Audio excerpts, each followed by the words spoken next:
Lelaki yang selalu berani menghadapi semua permasalahan yang ia tanggung sendiri tanpa bantuan orang lain adalah seorang pria sejati, ucap Sylvie, gadis asal Bengkulu. Assalamualaikum warahmatullahi wabarakatuh.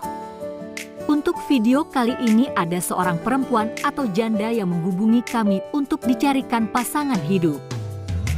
Apa kabar para pecinta janda dimanapun Anda berada? Apakah masih semangat dalam mencari pendamping hidup? Pada video kali ini kami akan membagikan video profil janda yang sedang mencari jodoh.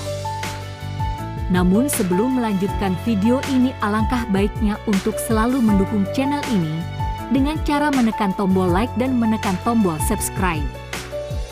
Dan bagi Anda yang sudah menekan tombol subscribe, saya doakan semoga Anda selalu dilancarkan rezekinya dan dimudahkan urusannya, amin Allahumma amin. Perkenalkan, nama lengkapnya Sylvia Putri, namun sering dipanggil Sylvie.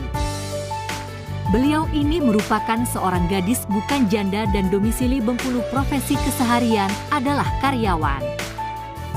Untuk kriteria suami yang diidamkan oleh beliau, tidak muluk-muluk, YG, penting, setia dan penyayang. Apakah kalian yang melihat video ini tertarik untuk menjadikan Sylvie sebagai istri? Jika iya, bisa langsung tulis di kolom komentar dengan kata-kata yang sopan. Semoga beliau bisa langsung menghubungi kalian secara langsung. Itu tadi sedikit profil tentang janda kaya dan mempesona tadi. Semoga video ini bermanfaat buat kita semua. Sekian info dari kami. Wassalamualaikum warahmatullahi wabarakatuh.